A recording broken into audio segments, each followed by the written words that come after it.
Hi, good afternoon everyone. Thank you again to the Immunisation Coalition for having me along to another event to talk to you about the National Immunisation Strategy and its implementation plan. I'd also like to acknowledge the traditional custodians of the land on which we're meeting this afternoon. In my role, I have responsibility for the National Immunisation Strategy and its implementation. I also work with jurisdictions through the Essential Vaccine Schedule. I do a lot in relation to particular programs for priority populations, and I'm also at this time the Senior Data Steward for the Australian Immunisation Register. So before diving in to talk about the immunisation strategy and that implementation plan, I thought it was worthwhile to pull back a little and to give you a snapshot of immunisation from that national perspective and all those relationships. The image on screen highlights the interconnected ecosystem that underpins Australia's immunisation system, illustrating how government policy, research and innovation, evaluation and safety, and frontline implementation all integrate to support strong vaccination outcomes across programs. As the Department of Health, Disability and Ageing, we provide national leadership through the National Immunisation Strategy 2025 to 2030 and the National and its implementation plan, and we coordinate governance, policy direction and program oversight with our partners. Today, I'll be elaborating on how we do this. Our focus is on partnering across this whole landscape with the CDC, the expert committees, the jurisdictions, and frontline providers to ensure Australians have access to safe, equitable, timely and effective vaccinations across the lifespan through the National Immunisation Program, which is a critical element of this landscape. Australia's new National Immunisation Strategy provides a framework to arrest the current decline in vaccinations and increase coverage over the next 5 years. The strategy was launched by Minister Butler in June last year, and its 5-year agenda to reduce the impact of vaccine-preventable diseases through higher uptake of safe, effective and equitable immunisation, particularly for priority groups like Aboriginal and Torres Strait Islander people. The strategy provides that national framework for action, built around the 6 priority areas that you can see on screen that reflect the aspirations, strengths and responsibilities of all parts of the immunisation system. It has a strong focus on improving vaccine access, equity, trust, data, workforce, technology and governance. So since the launch of the immunisation program in 1997, there's been significant progress in managing infectious disease.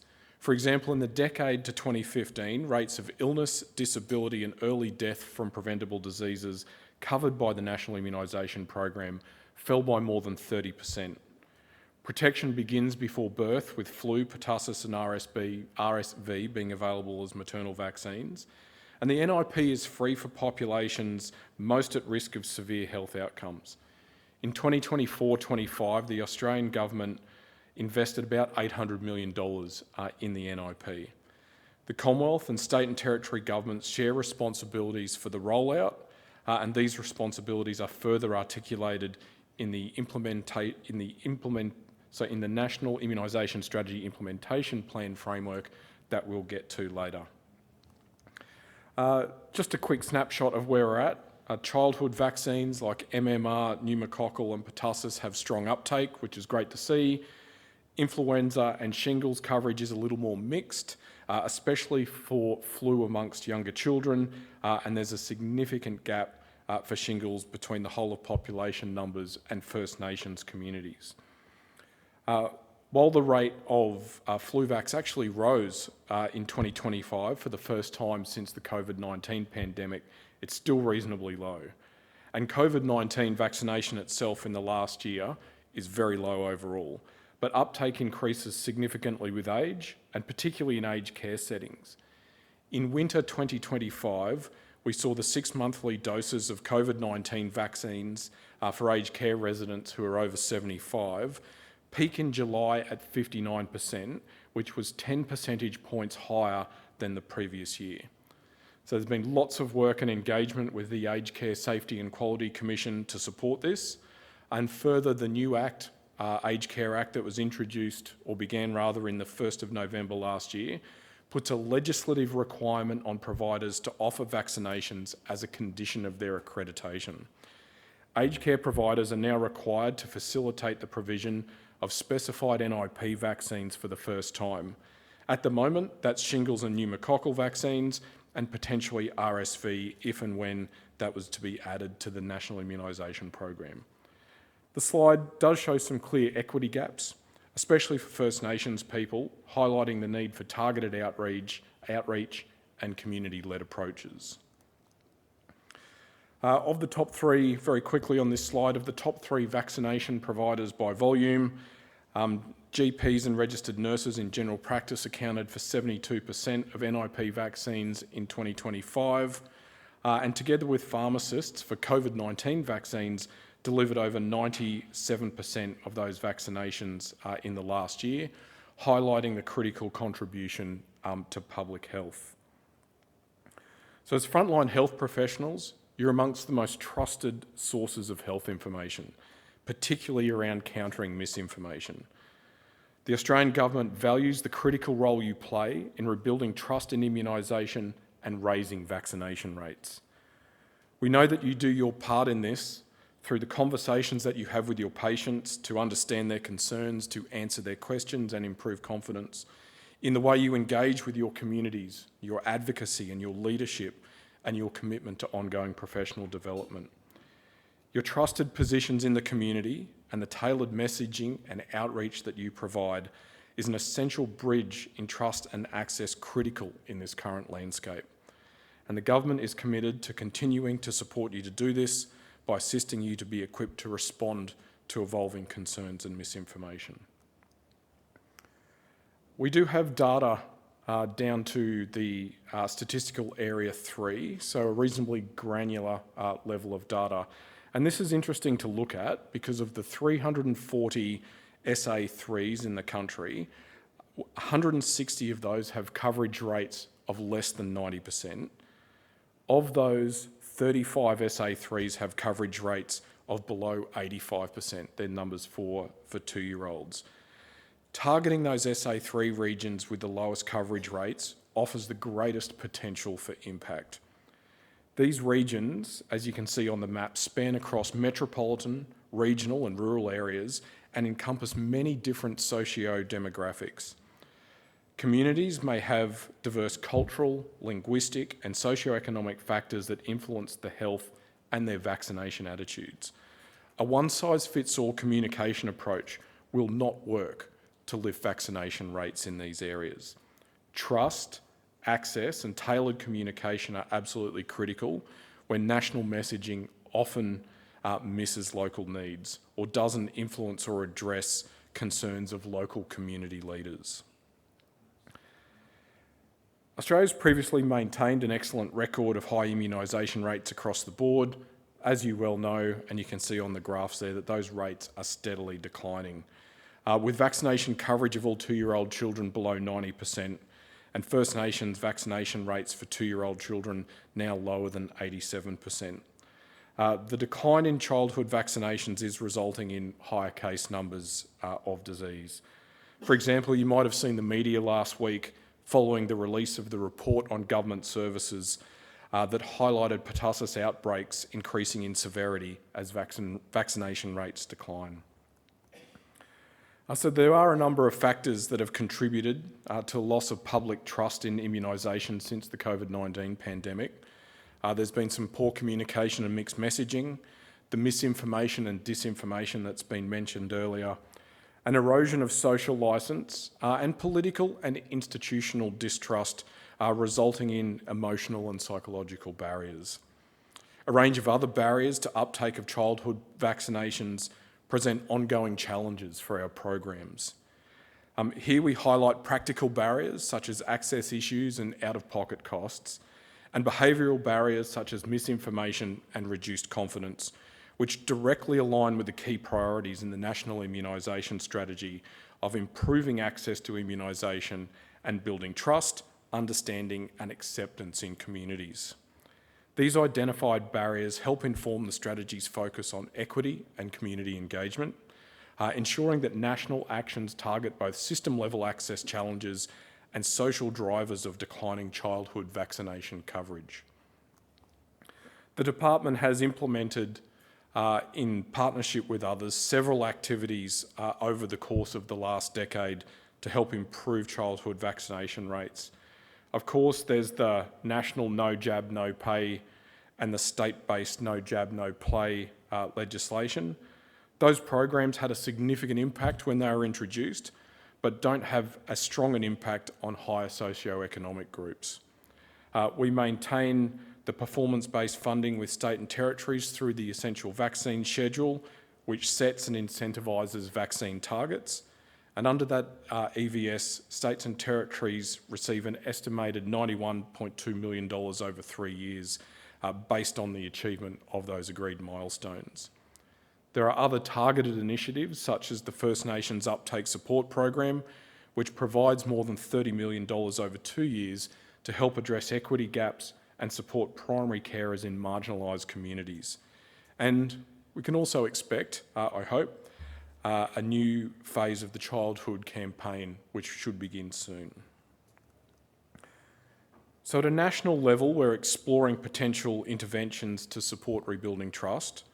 We do need targeted evidence-based campaigns that address vaccine hesitancy by dispelling misinformation, promoting immunisation as a whole-of-life priority, not just for children, by positioning the National Immunisation Program as a trusted brand where vaccines are only added after rigorous safety and quality checks, and also campaigns that are always on, so every new parent hears the message.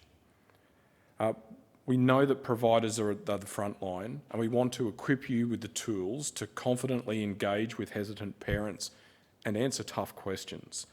We hear frequently from immunising professionals that the tools and materials, specifically the SKY or the Sharing Knowledge About Immunisation suite of information, they're good, but people want additional support to help translate that into practice, and we hope to provide additional resources for this in future. The department will continue to refine the delivery of clear, accessible content, especially for First Nations and CALD communities. And at the local level, in low coverage areas, we need those tailored community-led education that reflects local concerns and cultural context. And that means those tailored messages to resonate with the local values. We want to empower trusted local voices to be visible advocates for vaccination, because we recognise that rebuilding trust requires more than just messaging. It's about consistency and connection. And the National Immunisation Strategy will play a crucial role in this space. So translating the NIS into action through a robust implementation plan is essential to achieving its intended outcomes. My area is leading the development of the National Immunisation Strategy Implementation Plan and guiding national efforts. Delivery of this NIS implementation plan is well underway, and two components, the implementation framework and the Commonwealth Action Plan for 25-26, was published on the department's website late last year. An expert strategic reference group made up of members from ATAGI, the Grattan Institute, NCIS, State and Territory Chief Health Officers, NACCHO and consumer representatives has guided the development of the implementation plan, and extensive feedback and engagement has been received through implementation forums and sector stakeholders, and I'll provide a little more detail shortly.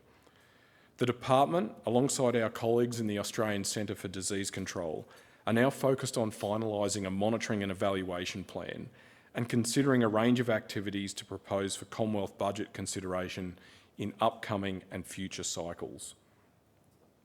The monitoring and evaluation approach will include checkpoints for monitoring available data, annual public summary reports assessing achievement of targets and indicators, and formal progress evaluations over the life of the strategy.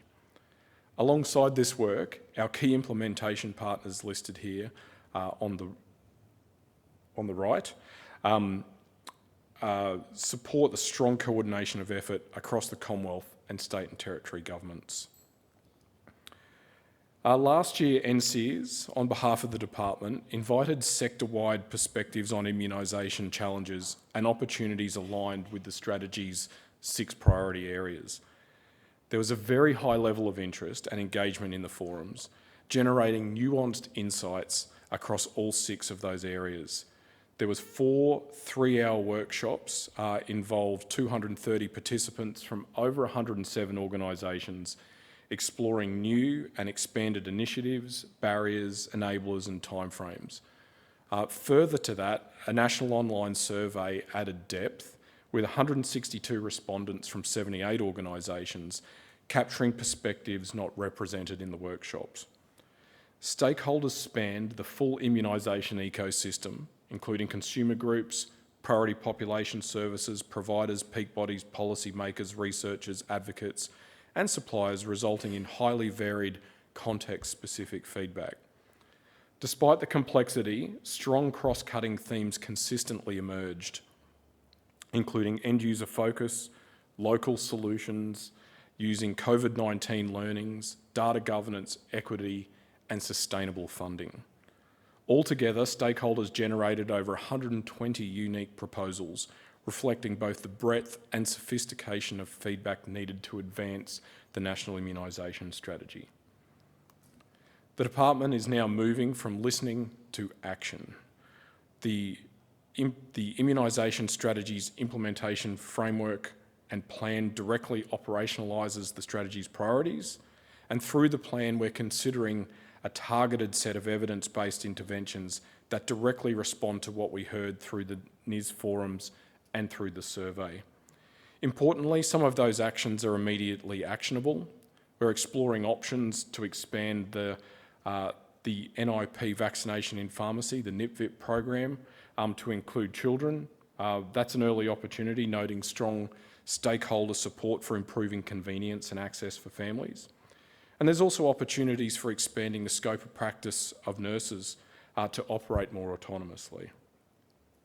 Items like SMS vaccination reminders and early scoping for a whole-of-life immunisation campaign can be considered more immediately within existing resources and policy settings, and we're also progressing work on targeted pilot programs and incentives to boost uptake, especially in those areas or populations where coverage is lagging. This builds on consistent feedback about equity, access, and the need for flexible local solutions. The forums also highlighted the need to strengthen trust in immunisation, and we're exploring how to use emerging technologies, AI tools, for sentiment monitoring, for misinformation response, and tailored messaging. After the upcoming Commonwealth budget and through our monitoring and evaluation approach, we'll be able to consider a broader range of medium and longer term initiatives. This will allow us to revisit the full set of stakeholder proposals and determine what can be scaled or funded as part of future implementation phases. Altogether, these next steps are directly informed by feedback from stakeholders to shape practical and phased improvements to vaccine coverage.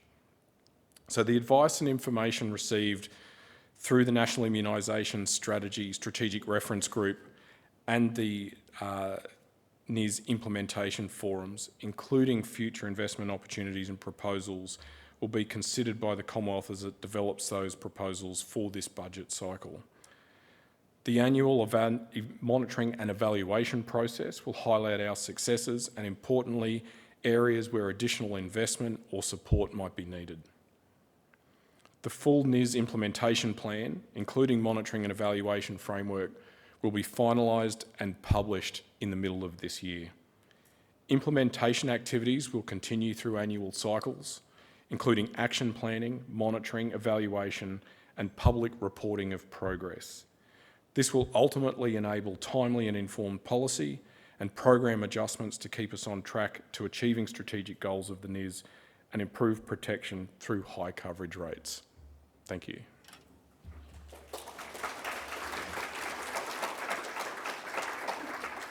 I suspect I haven't been as friendly for the chair in terms of timing. You've been perfect, David, and we do have time for questions. Paul.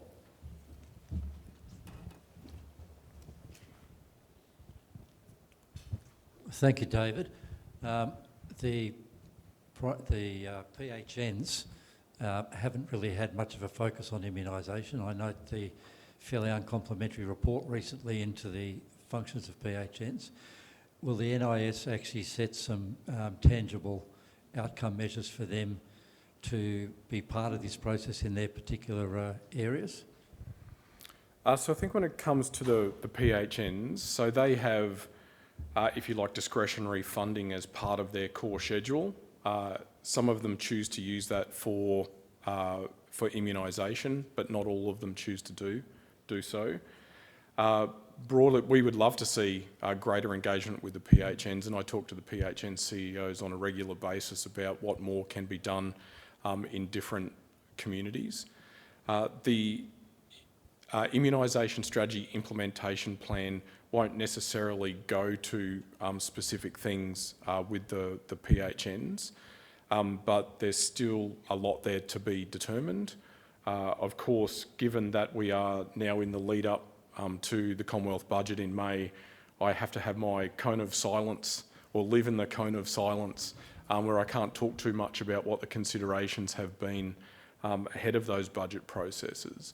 But I can say we've had some really favourable conversations with the Minister's advisors about what we might do in the immunisation space moving forward. David, carrots and sticks affect human behaviour, and with immunisation, do we hand out gold stars, carrots, any form of reward for primary healthcare providers who achieve high vaccination rates in their community?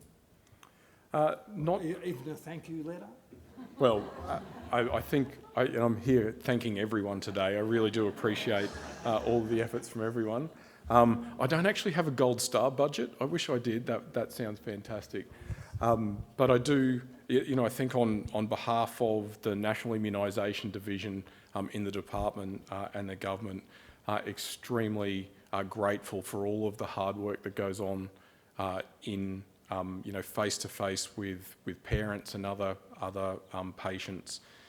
We know that you have very difficult conversations on a regular basis, and it's not easy to keep those immunisation rates up given the breadth of the rest of your responsibilities as well. So we are very, very appreciative of that. Thank you. Alan?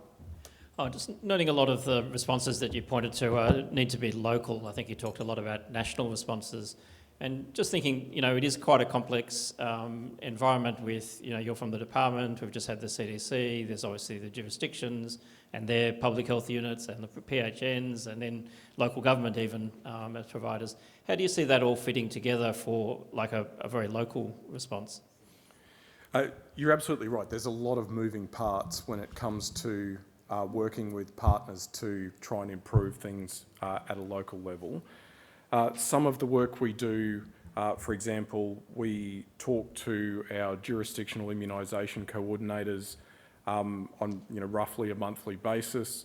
We make sure that in the last few years coming out of the Australian Immunisation Register that we're providing a direct like Commonwealth Government to state government feed, so the information is available to help support better targeting of activities on the ground. But yes, very complicated landscape. David, there's an online question. Is there enough budget for the next 5 years? Well, I would love there to be. Of course, the budget's baked in when it comes to the immunisation program. I think the things that I've been talking about today and some of the opportunities that came out of those stakeholder forums are about talking to your government about a little bit extra. In terms of the budget. We do know that it's a tight fiscal environment out there and the government has many, many priorities. We would like to secure a little bit more for some particular activities that were highlighted through the stakeholder forums. We'll see how we go. Those conversations are ongoing. Thank you. Paul? Relatively inexpensive intervention could be the reintroduction of mandatory vaccines for staff in aged care facilities. There doesn't seem to be too much about legislation in the NIS. Is it possible that we could actually go back to protecting people in aged care by vaccinating the staff? So my understanding is that hasn't changed when it comes to COVID and flu vaccines. that will continue. So when the new Act came in, there was let's just call it a bit of a ripple, that we've had to go back and update some of the regulation in relation to that. But the requirement for aged care providers to offer vaccinations to staff and to residents for COVID-19 and for flu vaccines remains. Absolutely, but there are many places that legislate for the staff to be vaccinated rather than to be offered a vaccine.